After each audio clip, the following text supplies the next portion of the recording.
But when I mentioned about the age, what I was wondering is there clearly must be a benefit to being older than the typical young jock in your business. Yeah, and I'm wondering, is it the experience as a performer or the maturity as a human being?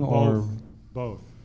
I like to kid around that when I started in the business, everybody who directed me was older than me. Right.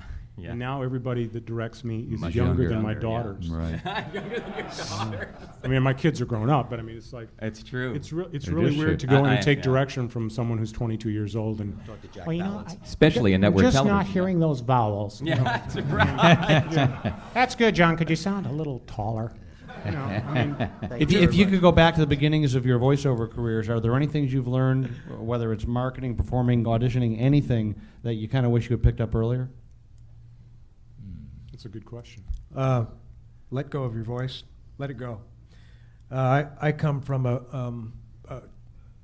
an age where we had the Clevite headphones, which made your voice sound a certain kind of way, and I'd play to that.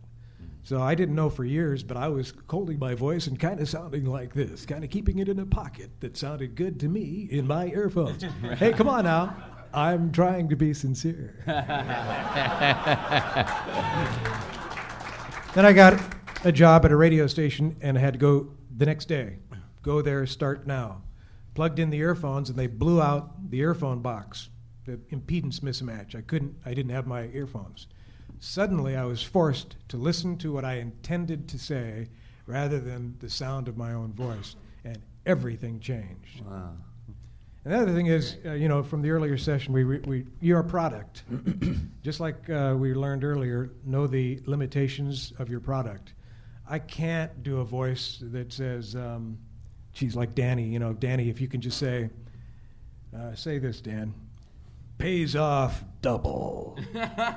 Pays off double. Oh, I can't do that. So I can't get there. So what I have to do is use what I've got. And I've got middle voice. Casey Kasem calls it garbage.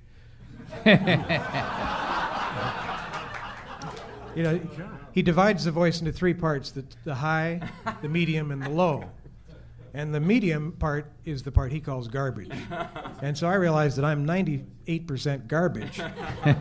And so instead of saying, getting the bottom like Danny does, I'll just say the word and follow through and resolve. What did I ask you to say? Pays off double. I'll go, pays off double. Yeah. It turns into a whisper. And if I try to get it down there, then I sound strained and I'm completely unbelievable. But And we all go through that. Yeah. Yeah. Yeah. Yeah. I think if there was one thing that I wished I knew when I first started that I know now is how to interpret direction from people who are directing you in a session. Because when somebody says, can you romance it a little, or can you sweeten it, or can you sound a little tougher, or everybody means something different. I mean, 10 directors could say the exact same thing and all mean 10 different things. So you get better at reading what it is that people mean when they give you direction. And I'm not sure that there's any way you can finger snap that knowledge. That just has to come with Experience. years of doing it. Mm-hmm. Yeah. But it's good to know that that's one of the things that's important to learn, because then when someone says, it needs to be warmer. Well, I always want to ask them to give me a couple of words other than warmer so I know exactly what it is they're talking about. Because if you can take direction and you get a reputation as someone who can take direction, you can work all the time. Because a lot of people not only can't take direction, a lot of people won't take direction. Right. Plus, never have understood that. If they feel that you're taking direction, then they're going to say, I like this guy because I can work with him. Yeah, exactly. He's cooperative, or he knows what I'm talking about.